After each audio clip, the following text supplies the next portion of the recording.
ایک نئے اجتہادی مسئلے میں آپ کی ایک رائے سامنے آئی تھی، اور اس رائے کے پیچھے آپ کا اپنا سفر کیا ہے اس کو سمجھنے کے سلسلے کا ہم نے آغاز کیا تھا۔ اس سلسلے کی آج یہ 5ویں قسط ہے۔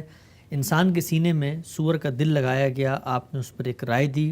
وہ رائے آپ کی یہ تھی کہ جی صرف اضطرار کی حالت میں ہی اس چیز کی ایجاد ہونی چاہیے ہے، یہ کوئی ایسا معاملہ نہیں ہے بلکہ حلال و حرام کا ایک حساس معاملہ ہے، لہٰذا عام حالات میں جس طرح کھانا پینا ممنوع ہے، اسی طریقے سے کسی ممنوع جانور کے اعضاء کو جسم میں انجیکٹ کر لینا، داخل کر لینا، اس کو بھی منع ہونا چاہیے ہے۔ اور پھر آپ نے اپنے ذوق کا بھی اظہار کیا تھا کہ آپ خود اضطرار کی حالت میں بھی شاید اپنے لیے پسند نہیں کرتے۔ پورے سلسلے کو ایک ترتیب سے ہم آپ سے جان رہے ہیں۔ گفتگو کا آغاز ہوا تھا، آپ نے بتایا تھا کہ کوئی بھی جو حکم دیا جاتا ہے اس کے کچھ عقلی اقتضاءات ہوتے ہیں، اس کے کچھ تقاضے ہوتے ہیں، لہٰذا جہاں پر علت پائی جائے گی وہاں پر ہدایت کا اطلاق بھی کیا جائے گا۔ کچھ مثالیں بھی آپ نے دی تھی ہمیں، میں چاہتا ہوں اگر پچھلی گفتگو کا آپ خلاصہ کریں اور بتائیں پھر یہ حلال و حرام کے معاملے میں علت کیا ہے اور اس کے عقلی اقتضاءات کیا ہیں اور پھر ان کا تقاضا کیا ہے۔ میں نے یہی بات واضح کرنے کی کوشش کی تھی کہ بالعموم لوگ یہ خیال کرتے ہیں کہ انہوں نے قرآن مجید سے ایک آیت نکالی اور پڑھ لی، اسی طرح کسی حدیث کا ترجمہ پڑھ لیا۔ وہ نہیں جانتے کہ اس کو سمجھنے کے لیے یا اس کے صحیح فہم کے لیے ایک سچا طالب علم کن مراحل سے گزرتا ہے۔ اس میں کچھ بنیادی چیزیں تھیں جن کی طرف میں نے توجہ دلائی تھی۔ پہلی چیز یہ کہ جب کوئی بات قرآن مجید میں بیان ہوئی ہے تو ہم وہاں وہی مسلمات ہیں جن کو ساتھ لے کر چلیں گے جو کسی بھی کلام کو سمجھنے کے لیے ہر جگہ مانے جاتے ہیں۔ چنانچہ یہ دیکھیں گے کہ لفظ کا مطلب کیا ہے، اہل عرب اس لفظ کو کس معنی میں استعمال کرتے ہیں، یہ دیکھیں گے کہ جملے کی تعریف کیا ہے، یہ دیکھیں گے کہ بات کا سیاق و سباق کیا ہے۔ سیاق و سباق کے ذیل میں یہ بحث بھی بڑی اہم ہو جاتی ہے کہ اگر یہ معاملہ اللہ کی کتاب قرآن مجید میں زیر بحث آیا ہے تو زیر بحث آنے کی وجہ کیا ہوئی ہے۔ وہ لوگ جو اس طریقے سے قرآن مجید کے سیاق سباق کا لحاظ کیے بغیر چیزوں کو دیکھتے ہیں، بعض اوقات بڑے غلط نتائج تک پہنچ جاتے ہیں۔ اللہ تعالیٰ کی کتاب میں خورونوش کی حرمتیں کیا ابتداً آئی ہیں، یعنی اللہ تعالیٰ ہی نے پہلی مرتبہ یہ بیان کیا ہے۔ قرآن مجید کا ہر طالب علم بادنیٰ تأمل جان لیتا ہے کہ ایسا نہیں ہے۔ اللہ تعالیٰ نے اپنے پیغمبروں کے ذریعے سے جو دین ہمیں دیا ہے اس کی پوری تاریخ قرآن میں بیان کی ہے۔ اس میں یہ بتایا ہے کہ اس دین کی بنیاد، جیسے کہ سورہ روم کی آیات میں وضاحت کی ہے، انسان کی فطرت کے تقاضوں پر رکھی گئی ہے۔ یعنی اس کائنات کے پروردگار نے جو میری اور آپ کی فطرت بنائی ہے، اور کسی مخلوق کا بلکہ کسی انسانی ایجاد کا تصور کرنا بھی ممکن نہیں ہے جب تک آپ اس کی فطرت کو نہ جان لیں۔ وہ چیز کیا ہے، کیسے کام کرتی ہے، اس کے بنیادی اجزاء کیا ہیں، ان کی باہمی تالیف کیا ہے، اس تالیف میں کیا کیا چیزیں ہیں جو اس سے متوقع ہو سکتی ہیں، یہ تو اگر آپ ایک گاڑی کے بارے میں بھی نہیں جانتے تو آپ اس سے کوئی کام نہیں لے سکتے۔ تو انسان تو بڑی غیر معمولی مخلوق ہے اللہ تعالیٰ کی۔ تو سورہ روم میں یہ بتایا ہے کہ میں نے اپنے دین کی بنیاد انسان کی اس فطرت پر رکھی ہے، اور اس میں الفاظ یہ ہیں کہ فطرت اللہ التی فطر الناس علیہا، اور پھر یہ بتایا ہے کہ ذالک الدین القیم، یہی وہ سیدھا دین ہے، اس کو سمجھنا ضروری ہے۔ تو ہمارے ہاں جو 3 بنیادی دین کے اجزاء ہیں، یا یوں کہیے کہ دین کے کانٹینٹ کو ہم جن 3 حصوں میں تقسیم کر سکتے ہیں، ان میں نظافت کا احساس فطری ہے، اس کو طہارت تک پہنچا دیا ہے جو وضو اور غسل میں سامنے آتی ہے۔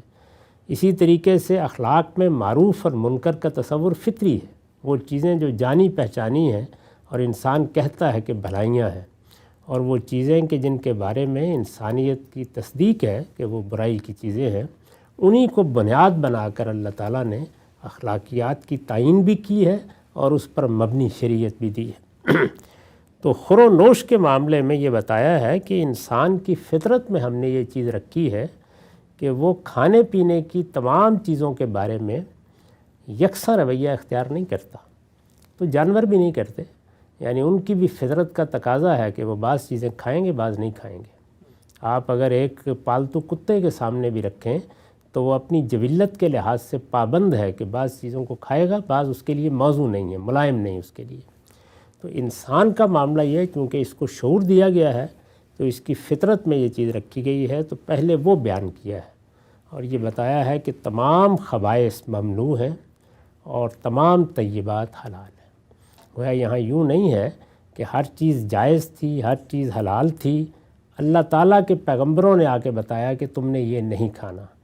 اس کے بالکل برخلاف یہ بتایا ہے کہ جس طرح اخلاقیات میں معروف اور منکر طے تھے، اس پر آ کر پیغمبروں نے اپنی تعلیمات کی بنیاد رکھی ہے۔ اسی طریقے سے کھانے پینے کے معاملے میں خبائث اور طیبات کا فرق انسان کے اندر موجود ہے۔ بہت سی چیزیں ہیں جن سے وہ ابا محسوس کرتا ہے، جن سے شدید نفرت محسوس کرتا ہے، جو اگر اس کو دی جائیں تو وہ کسی حال میں بھی ان کو نگلنے کے لیے تیار نہیں ہوتا۔ تو اس طرح کی چیزیں وہ جانتا ہے کہ من جملہ خبائث ہے اور وہ طیبات کو کھاتا ہے۔ تو پہلے تو یہ بنیادی چیز بیان کی خبیث ہے، کا لفظی مطلب یعنی وہ چیزیں جو کھانے کے لیے موزوں نہیں ہیں، یا آپ کہہ سکتے ہیں کہ نجس سمجھی جاتی ہیں۔ ایسے بول و براز ایک واضح مثال ہے کہ انسان کبھی بھی یہ پسند نہیں کرتا کہ وہ اپنا پیشاب یا پاخانہ پی لے یا کھا لے۔ ایسی بہت سی چیزیں ہیں جن کے بارے میں ابا انسان کی فطرت میں موجود ہے اور عام طور پر لوگ اس کے لحاظ سے فیصلے کرتے ہیں۔ تو یہ بنیادیں ہیں دین کی، پہلے یہ سمجھنا چاہیے کہ وہ شروع کہاں سے ہوتا ہے۔ اس کے بعد آگے مزید یہ ہے کہ اللہ تعالیٰ نے اپنے پیغمبروں کے ذریعے سے جو ہدایت دی وہ یہی ہے کہ جہاں خبائث اور طیبات کے بارے میں کوئی ابہام پیدا ہو سکتا تھا یا کوئی غلط فہمی ہو سکتی تھی یا کوئی معاملہ مشتبہ ہو سکتا تھا، وہاں رہنمائی فرمائی ہے۔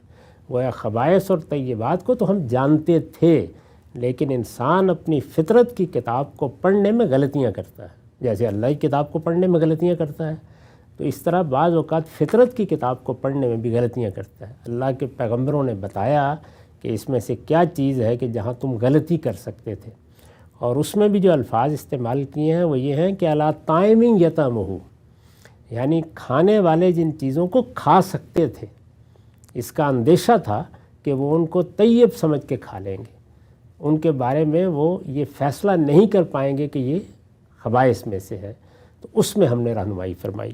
اس میں سب سے جو بڑی رہنمائی فرمائی ہے، جہاں سے لوگ بات شروع نہیں کرتے، وہ یہ ہے کہ اللہ تعالیٰ نے یہ بتایا کہ جانوروں میں سے جن کا تم گوشت کھاتے ہو یا جن کا گوشت کھانے کی اللہ نے تمہیں اجازت دی ہے، ان میں صرف بہیمۃ الانام، معاشی قسم کے چوپائے حلال کیے گئے ہیں۔ یعنی یہ اصل میں آرٹیوڈیکٹلا فیملی ہے صرف، جس کے جاندار تمہارے لیے بہت سے حلال ہیں۔ وہ کون سے ہیں؟ وہ جو چرندے ہیں۔ تو اس طریقے سے یہ بتا دیا کہ تمام درندے من جملہ خبائث، ان کے قریب نہیں جاؤ گے۔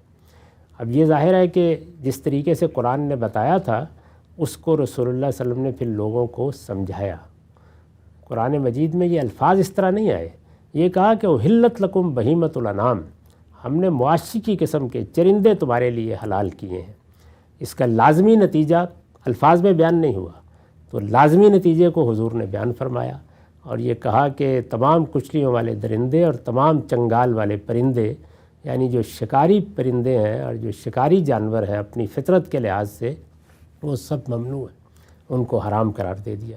تو یہ قرآن مجید کے فہم کا ایک پہلو ہے جس کی طرف میں نے اشارہ کیا کہ لفظی لحاظ سے یہ بات بیان نہیں ہوئی قرآن میں، کیوں نہیں ہوا؟ لیکن بہیمۃ الانعام کا قرآن کا اسلوب یہی ہے، یعنی وہ ہمیشہ یہی کرتا ہے کہ وہ آپ کے سامنے کچھ بنیادی حقائق رکھ دیتا ہے، اس کے بعد انسانی ذہن چونکہ سوچنے سمجھنے شعوری حیثیتوں کے ساتھ متعلق ہوتا ہے، تو اس پر ڈالتا ہے کہ وہ ان چیزوں کو خود سمجھے جانے۔ یہ تو میں آپ کو دسیوں مثالیں دے سکتا ہوں کہ ایک بات بیان کی اور اس کا ایک حصہ چھوڑ دیا، ایک بات کے بارے میں ضروری ہدایات دیں اور ایک جگہ پر جا کر ایک بات کہی اور پھر یہ کہا کہ اب تم خود اس کا اندازہ کر لو، اس لیے کہ جس مخلوق سے خطاب کیا جا رہا ہے وہ کیا گدھا ہے، بیل ہے؟ وہ انسان ہے، ایک باشعور مخلوق ہے۔ تو یہ بڑا کمال ہے کہ ساتھ ساتھ یہ تربیت دی ہے کہ کسی کلام کو سمجھنا کیسا ہے، نتائج کیسے نکالنے ہیں۔ تو اسی لیے میں نے آپ کو یہ بتایا کہ ایک عام آدمی جو ہے وہ دیکھے گا کہ قرآن میں تو اس کا ذکر نہیں، یہ حضور نے بیان کیا، قرآن میں اس کا ذکر ہے لیکن اس اسلوب میں ہے۔ کہ بہیمۃ الانعام حلال ہے۔ اب جب یہ کہہ دیا کہ چرندے حلال ہیں تو نتیجہ نکلتا ہے نا اس کا آپ سے آپ کہ درندے پھر من جملہ خبائث ہے نا، جو اللہ تعالیٰ نے اتنی وضاحت سے یہ بتایا کہ صرف چرندے تمہارے لیے حلال ہیں، تو اس کا مقابل کیا ہو سکتا ہے؟ درندے۔ تو اللہ کے پیغمبر نے اس کو بیان کر دیا۔ یہی کام فقیہ کرتا ہے، یہی ایک عالم کرتا ہے۔ تو پہلی بات میں نے آپ کو یہ بتائی کہ حرمت حلت کی ساری بحث، یعنی کھانے پینے کی چیزوں کی حرمت حلت کی بحث، یہ یوں نہیں ہے کہ پیغمبروں سے شروع ہوئی ہے، فطرت سے شروع ہوئی ہے۔ فطرت میں خبائث اور طیبات کا فرق موجود ہے۔ عام طور پر ان خبائث کا اور طیبات کا فیصلہ ہم کر لیتے ہیں ان میں جہاں غلطی کا امکان تھا۔ یہاں دیکھیے ایک بڑی غلطی کا امکان تھا، اس لیے کہ اتنی وضاحت کے ساتھ ہم یہ محسوس نہیں کرتے، اور بعض درندوں کے بارے میں تو آج بھی غلطی کرتے ہیں۔ تو اس لیے اللہ تعالیٰ نے اپنے پیغمبروں کے ذریعے سے یہ بتا دیا کہ تمام درندے ممنوع ہیں اور تمام چرندے تمہارے لیے جائز ہیں، ان کا گوشت تم کھا سکتے ہو۔ اور میں نے عرض کیا کہ ایک پوری فیملی ہے، اگر آپ حیاتیات کے ماہرین سے پوچھیں کہ جس کے اندر ہیں یہ جانور سارے جن کو ہم عام طور پہ کھاتے ہیں، یہ اونٹ ہے یا اونٹنی ہے یا بھیڑ بکری ہے یا اسی طرح گائے بیل ہے، تو یہ پوری فیملی ہے۔ اب اسی فیملی سے متعلق ظاہر ہے دوسرے بھی بعض جاندار موجود ہیں کہ جو اصلاً تو اسی نوع کے جاندار ہیں، لیکن یہ کہ ان کے بارے میں شبہ پیدا ہو سکتا ہے، تو ایک دو ان کے بارے میں بھی ایسی چیزیں ہیں کہ جو واضح رہنی چاہیے۔ تاہم اس اصول پر اب آگے بڑھیے کہ اللہ تعالیٰ کسی بات کو کیسے بیان کرتے ہیں، تو یہ انہوں نے بیان کر دیا۔ اس کے بیان کرنے کے بعد قرآن مجید میں یہ معاملہ کیوں زیر بحث آیا؟ یعنی اتنی بات کافی تھی، ہو گیا یہ معاملہ۔ قرآن نے متعین کر کے سورہ بقرہ میں، سورہ نحل میں، سورہ انعام میں پھر کچھ چیزوں کا ذکر کیا، متعین ذکر کیا۔ اس کا باعث یہ بنا کہ عربوں کے ہاں اگرچہ نبیوں کی روایت موجود تھی، اور یہ معلوم ہے کہ ان کے ہاں سیدنا ابراہیم علیہ السلام نے جو دینی روایت قائم کی تھی اس کے ماننے والے، جاننے والے، اس پر عمل کرنے والے لوگ موجود تھے۔ عربوں کے بارے میں یہ بالکل غلط تاثر ہے کہ وہ بے دین لوگ تھے، وہ دیندار لوگ تھے، وہ نمازیں پڑھتے تھے، وہ روزے رکھتے تھے، وہ حج کرتے تھے، عمرہ کرتے تھے، اور اسی طریقے سے حرمتیں، حلتیں، طلاق، نکاح کے سارے قوانین ان کے ہاں جاری تھے۔ یہ جتنی چیزیں ہیں غلطیاں ہو رہی تھی اس میں، شرک آ گیا۔ یہ معلوم ہے کہ قرآن مجید نے جو بہت بڑا ان کے اوپر اعتراض کیا ہے وہ یہ ہے کہ تم تو توحید کے علمبردار بنائے گئے، توحید کا مرکز بنا، تمہارے باپ اسماعیل نے یہاں اس کی تولیت سے اپنی زندگی کی ابتدا کی، لیکن تم نے اپنی بدبختی سے شرک کو اس سرزمین میں داخل کر دیا، بت لے کے آ کے یہاں رکھ دیے۔ تو جب شرک آتا ہے تو وہ ہمہ جہت آتا ہے، یہ تو نہیں کہ ایک پہلو سے آئے گا دوسرے سے نہیں آئے گا۔ وہ شرک جب آیا ہے تو وہ اس دائرے میں بھی آیا، اور اس دائرے میں پھر سورہ انعام کو آپ تدبر کے ساتھ پڑھیں تو اللہ تعالیٰ آپ کو بتاتے ہیں کہ ان لوگوں نے کیا کیا۔ انہوں نے یہ کیا کہ بہت سے جانوروں کو حرام اپنے طور پر قرار دے دیا، وہ اگرچہ حلال جانور تھے، یعنی اونٹ میں سے، اسی طرح بھیڑ بکریوں میں سے بعض جانوروں کے بارے میں جن کے نام بتائے اللہ تعالیٰ نے، کچھ چیزیں ان کے ساتھ متعلق کر کے، کچھ قیود شرائط عائد کر کے، جیسے آپ دیکھتے ہیں کہ ہندوستان میں گائے جو ظاہر ہے کہ ہمیشہ سے حلال جانوروں میں رہی ہے، ممنوع قرار دے دی گئی۔ تو مشرکانہ توہمات کے تحت جس طرح کہ یہاں ہم دیکھتے ہیں کہ گائے کو حرام قرار دیا گیا ہے، اسی طرح جائز اور حلال جانوروں میں سے بعض جانوروں کو جن کے بارے میں یہ کہہ دیا ہے کہ یہ جانور ہے، یہ اگر اتنے دفعہ یہ بچہ جنم دیتا ہے تو اس کا فلاں بچہ اب کوئی آدمی کھائے گا نہیں، یہ فلاں درگاہ کے لیے خاص رہے گا، فلاں جو ہے اس کے بارے میں یہ سمجھا جائے گا کہ یہ تو اصل میں وہ اب جانور ہے کہ جو ہمارے لیے اسی طرح سے ایک مقدس جانور بن گیا ہے۔ تو یہ صائبہ اور یہ حام اور یہ وسیلہ، یہ نام آئے ہیں باقاعدہ۔ اس طرح سے بعض جانوروں کو ان لوگوں نے ناجائز قرار دے دیا۔ اسی طرح سے اللہ تعالیٰ نے سورہ انعام میں بتایا ہے کہ بعض جانوروں کے بارے میں یہ کہا کہ یہ تو اللہ ہی کے نام پہ ہم پیش کر رہے ہیں، قربانی کے جانور ہیں مثال کے طور پر، تو ان کو اللہ ہی کے نام پیش کر رہے ہیں، ان پر اللہ کا نام لے کے ذبح کرنے کی کیا ضرورت ہے ہی اللہ کے لیے، بس ذبح کرو اور کھاؤ۔ تو یہ وہ چیزیں تھیں کہ جن کو پس منظر میں رکھتے ہوئے اللہ تعالیٰ نے پھر یہ بتایا کہ کیا حلال ہے اور کیا حرام ہے اس دائرے میں، یعنی یہ پس منظر ہے جس میں یہ ذکر آیا ہے۔ یہ یوں نہیں ہے کہ اللہ نے بس 4 چیزیں حرام دی ہیں، قرار دی ہیں، تمام خبائث ممنوع ہیں، وہ انسانی فطرت کے اندر جو اللہ کا دیا ہوا علم ہے اس کی روشنی میں متعین ہوتے ہیں۔ ان میں یہ بتایا ہے کہ جو تم جانور کھاتے ہو، جن کا گوشت کھاتے ہو، ان میں صرف چرندے تمہارے لیے حلال ہیں۔ درندے خواہ وہ پرندوں میں ہیں، خواہ وہ بحری جانوروں میں ہیں، خواہ وہ زمین پر پھیلنے والے جانوروں میں ہیں، وہ ہر حال میں ممنوع ہے۔ اس کو بیان کرنے کے بعد اب اس پس منظر میں کہ کچھ مشرکانہ توہمات کے تحت بعض جائز جانوروں کو جنہیں لوگ کھا سکتے تھے انہیں ممنوع قرار دیا گیا۔ جب ممنوع قرار دیا گیا تو اللہ تعالیٰ نے سورہ انعام میں بحث یہاں سے شروع کی کہ جس چیز کو ہم نے حلال قرار دیا ہے جب کہ ہم نے حرام کو واضح کر دیا ہوا ہے، اس کو کوئی حرام کیسے قرار دے سکتا ہے؟ لہٰذا اللہ کا نام لے کر جو جانور ذبح کیے جاتے ہیں ان کو بغیر کسی تردد کے کھاؤ، البتہ وہ اللہ کے نام پہ ذبح نہ کیے گئے ہوں تو پھر ان کے قریب نہ جاؤ۔ یہاں سے بات شروع کی ہے وَلَا تَأْكُلُوا مِمَّا لَمْ يُذْكَرِ اسْمُ اللَّهِ عَلَيْهِ، یعنی اگر حلال جانوروں میں کسی کو کھانے سے تم نے اجتناب کرنا ہے تو اسی کو جسے اللہ کا نام لیے بغیر ذبح کر دیا گیا۔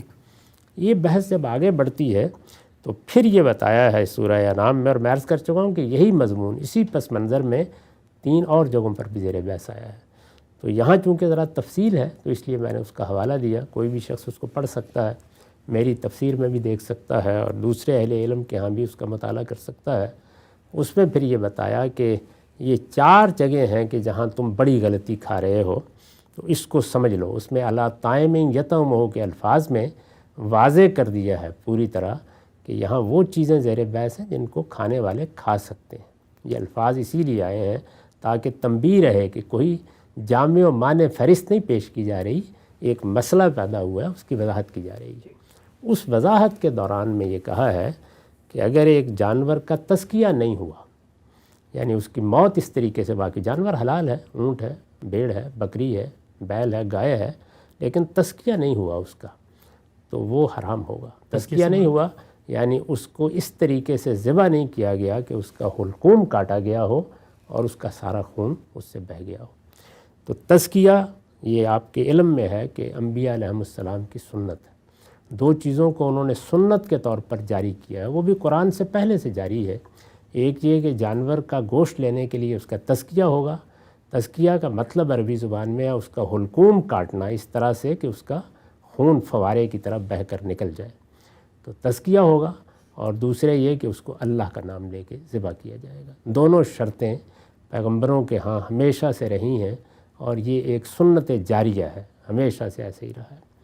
اس کے مطابق اللہ تعالیٰ نے فرمایا کہ تم جانور کو پاکیزہ بناؤ گے۔ یہ پاکیزگی، یہ تزکیہ وہ نہیں ہے کہ جو ہم دین میں بولتے ہیں، وہ تو زے کے ساتھ تزکیہ ہے، یہ زال کے ساتھ تزکیہ، اور یہ الگ لفظ ہے۔ اس کا مطلب یہ ہے کہ حلقوم کاٹ کے آپ خون نکال دیں، یعنی جانور کو ذبح اس طریقے سے کریں۔ تو فرما دیا کہ یہ لازم ہے، تمہیں کرنا ہے۔ تو اب یہ اطلاق کر کے بتایا کہ جن جانوروں کو اس طرح تزکیہ نہ کیا گیا ہو اور وہ مر گئے ہوں، یعنی طبعی موت مر گئے، سینگ مارا کسی جانور نے مر گئے، اوپر سے گرے اور مر گئے، سب کا ذکر کر کے سورہ مائدہ میں بتا دیا کہ وہ حلال نہیں ہیں الا ما زکیتم، سوائے اس کے کہ تم ان کا تزکیہ کرو۔ اچھا، پھر دوسری بات یہ بتائی کہ خون تمہارے لیے حرام ہے، بہتا ہوا خون کسی حال میں نہیں۔ اسی ذیل میں پھر سور کا ذکر ہوا، یہ بھی تمہارے لیے حرام ہے۔ تو میں نے یہ بتایا ہے اس سارے معاملے کا جائزہ لینے کے بعد کہ یہ آرٹیوڈیکٹلا جو فیملی ہے جس کے اندر یہ جانور ہیں، یہ سور بھی انہی میں سے ہے۔ کسی جگہ ان کی فہرست پڑے تو آپ کو اس کا ذکر ملے گا بھیڑ، بکری، گائے، بیل کے ساتھ ہی، یہ انہی میں سے ہے۔ لیکن اس کی کچلیاں بھی ہیں اور یہ گوشت بھی کھاتا ہے، یعنی صرف اتنا ہی نہیں ہے کہ یہ گوشت کھانے والا چرندہ ہے، نہیں، یہ باقاعدہ اپنے اندر وہ علامتیں رکھتا ہے جو پھاڑ کھانے والے درندوں کے ہوں، نوکیلے دانت ہوتے ہیں جو۔ جی ہاں، کچلیاں بھی ہیں اور اس کے ساتھ یہ گوشت بھی کھاتا ہے۔ تو اللہ تعالیٰ نے اس مشتبہ جانور کو، یعنی یہ مشتبہ جانور ہے جس میں درندگی اور چرندہ ہونے کی خصوصیات مل گئی ہیں، یعنی اس کی حقیقت وہ ہے اور اس کے ہاں صورتحال یہ ہے، تو اس وجہ سے اس کو بھی درندہ قرار دے دیا۔ تو اب دیکھیے کہ خون اندر رہ گیا تو فرمایا کہ حرام، خون پی لیا فرمایا کہ حرام۔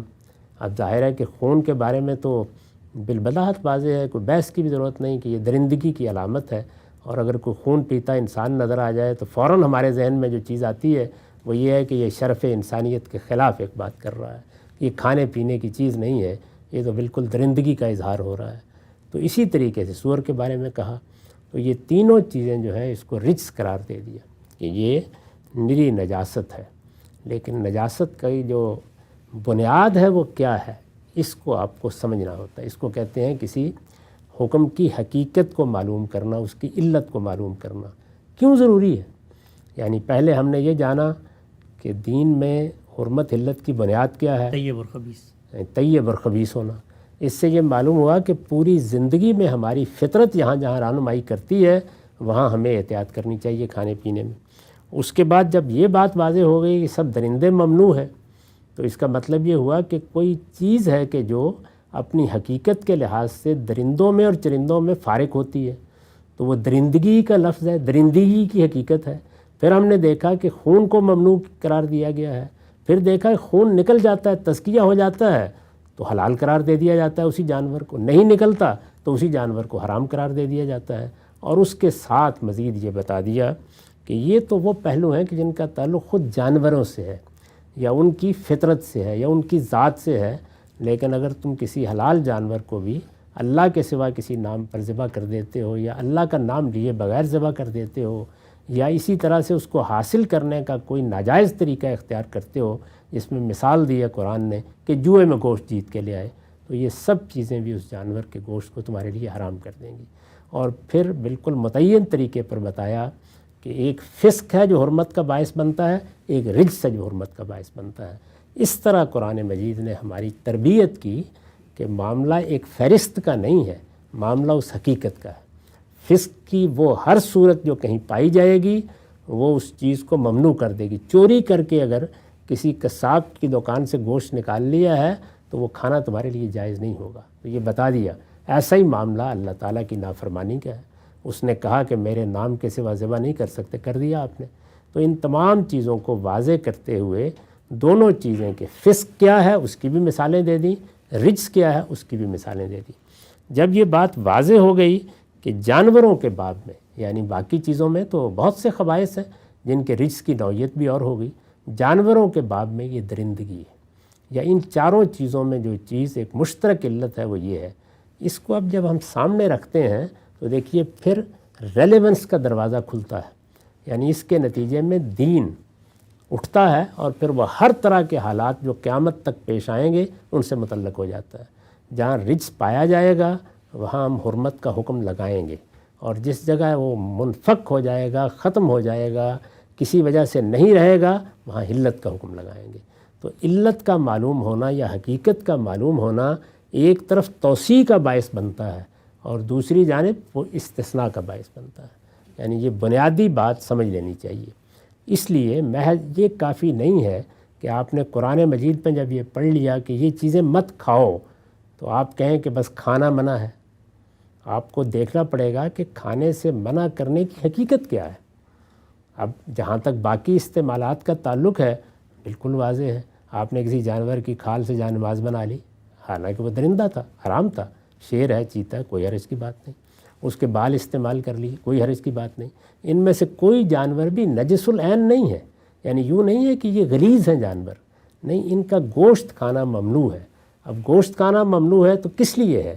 اس لیے ہے کہ جب ان کا گوشت کھایا جاتا ہے تو کوئی معاملہ ہمارے ساتھ ہوتا ہے، وہ معاملہ کیا ہے اس کو سمجھنے کی ضرورت ہے۔ جیسے ہی آپ اس معاملے کو سمجھ لیتے ہیں تو پھر اس کے بعد آپ یہ فیصلہ کر سکتے ہیں کہ اچھا کھانے کی ممانعت کا کیا دل لگانے سے یا گردہ لگانے سے بھی کوئی تعلق ہو سکتا ہے؟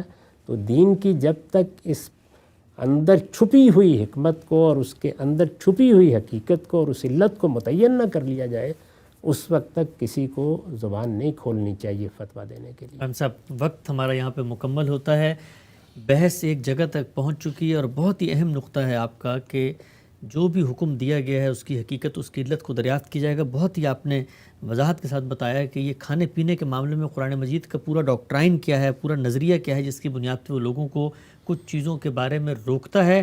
بہت سارے سوالات ہیں انشاءاللہ آئندہ نشست میں کر کے رکھیں گے. سب سے اہم سوال تو یہ کہ خوراک جب جزو بدن بنتی ہے تو اس سے انسان میں تبدیلی کیا آتی ہے, دین نے آخر روکا کیوں ہے, اور پھر جو لوگ یہ کام کر رہے ہیں ان میں تو ہمیں کوئی تبدیلی نظر نہیں آتی. اسی طریقے سے مشتبہ جانور کیا صرف سور تھا, اور بھی بعض جانور ہیں جو سبزی خور بھی ہیں, گوشت خور بھی ہیں, ان کے بارے میں کوئی ایسا حکم نہیں دیا. اور بے شمار شبہات اور سوالات, اور سب سے اہم کہ اضطرار کی حالت میں بھی غامدی صاحب ایک شخصی طور پر اپنے لیے چیز کو پسند نہیں کرتے کہ سور کے دل کی پیوندکاری ہو. ایک عالم کی یہ ترجیح کن اصولوں پر قائم ہوتی ہے, اس کو بھی دین کی روشنی میں سمجھیں گے. وقت ہمارا یہاں پہ ختم ہوتا ہے. دوبارہ حاضر خدمت ہوں گے, اب تک آپ کے وقت کا بہت شکریہ.